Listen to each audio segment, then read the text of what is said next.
ஒரு கண்ணியம் இருக்கிறது. இடம்பொருள் ஏவல் என்பதாக சொல்லுவார்கள். அதுபோன்று இடம்பொருள் ஏவல் அறிந்து ஒரு மனிதன் வாழ்வது அவசியம். ஒரு காலம் இருந்தது, ஏதோ தாந்தோடித்தனமாக சுத்தி கொண்டிருந்தோம். காலங்கள் மாறிவிட்டது. கண்ணியமாக வாழ வேண்டிய நாம் கண்ணியம் இழந்து இன்றைக்கு வாழ்ந்து கொண்டிருக்கிறோம். இஸ்ஸத்தாக வாழ வேண்டிய நாம் இஸ்ஸத்தை இழந்து வாழ்ந்து கொண்டிருக்கிறோம். இதற்கான காரணங்கள் என்ன? இவன் கடைபிடிக்க வேண்டிய நாகரிகத்தை கடைபிடிக்காமல் தவறிவிட்டான். ஒருமுறை இமாம் சுஃபியான் அஸ்-சௌரி ரஹ்மத்துல்லாஹி அலைஹி அவர்கள் ஹஜ்ஜுக்கு சென்றார்கள்.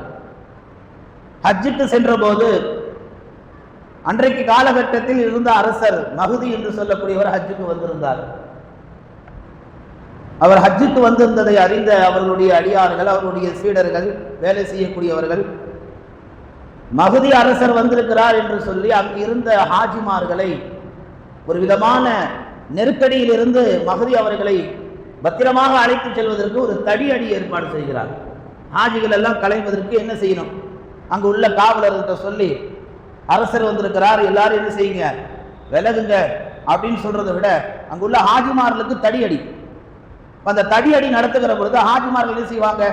நமக்கு அடி விழுந்துடக்கூடாதுன்னு சொல்லி பயந்து நகர்ந்து போவாங்க. அப்படி பல ஹாஜிமார்கள் அந்த தடியடியில பயந்து நகர்ந்து போனதற்கு பின்னால் மஹ்தி என்ற இவர் காபாவை தவாஃப் செய்ய முன் வந்த பொழுது இந்த இமாம் சுஃபியான் அஸ்-சௌரி ரஹ்மத்துல்லாஹி அலைஹி அவர்கள் அந்த அரசரிடத்திலே துணிச்சலாக சென்றார்கள். நீ செய்யறது கொஞ்சமாவது நியாயமான்னு கேட்டாங்க. இது எங்கேயாவது அடுக்குமான்னு கேட்டாங்க. உன்னை போன்றுதான் எல்லோரும் இந்த ஹஜ்ஜுக்கு வந்திருக்கிறார்கள், இந்த காபாவை தவாஃப் செய்ய வந்திருக்கிறார்கள். எல்லோரும் இங்கு சமம்தான், யாரும் பெரியவர் தாழ்ந்தவர் அல்ல. நீ நிம்மதியாக தவாஃப் செய்வதற்கு உன்னுடைய அரசு பலத்தை பயன்படுத்தி, அதிகாரத்தை பயன்படுத்தி, கொஞ்சம் கூட நாகரிகம் இல்லாமல் உன்னுடைய அந்த அரசு பலத்தை வைத்து காவலர்களை சொல்லி அந்த ஹாஜிமார்களை தடியடி நடத்தி நெருக்கடியாக இருந்த இந்த இடத்தை இப்படி காலியாக செய்வது என்பது இது எந்த விதத்தில் நியாயம்? உடனே அந்த மஹ்தி அரசர் சொன்னார், இவ்வளவு தில்லா என்கிட்ட சொல்றியே, இதே செய்தியை என்னுடைய வாப்பா நஸ்ருதீன்கிட்ட சொல்லியிருக்க முடியுமா உன்னால? அவரும் அரசராக தான் இருந்தார், ஆனால் என்னை விட ரொம்ப துணிச்சலா, ரொம்ப சர்வாதிகாரியா இருந்தார். அப்போ இமாம் அஸ்-சௌரி ரஹ்மத்துல்லாஹி அலைஹி அவர்கள் சொன்னார்கள், உங்க வாப்பா என்ன கதிக்கு ஆளானாரும் உனக்கு தெரியுமா? என்ன நிலைமைக்கு கடைசியில் போனாரும் உனக்கு தெரியுமா? எந்த காலத்தில் அல்லாஹ் அவரை கொண்டு போனான்னு உனக்கு தெரியுமா? அது தெரிஞ்சா நீ இப்படி நடந்துப்பியான்னு சொல்லி பதிலுக்கு சுஃபியான் அஸ்-சௌரி ரஹ்மத்துல்லாஹி அலைஹி அவர்கள் அந்த அரசரிடத்திலே புரியும்படியாக தெளிவுபடுத்தினார்கள். சுஃபியான் அஸ்-சௌரி ரஹ்மத்துல்லாஹி அவர்கள் சொல்லி காட்டுகிறார்கள், நபிகள் நாயகம் ஸல்லல்லாஹு அலைஹி வஸல்லம் அவர்கள் மக்காவில் இருந்த காலத்தில் எப்போது காபாவுக்கு அவர்கள் தொழ வந்தாலும், தவாஃப் செய்ய வந்தாலும், தான் தலைவர் என்பதை அவர்கள் ஒரு நாளும் வெளிப்படுத்தியது கிடையாது.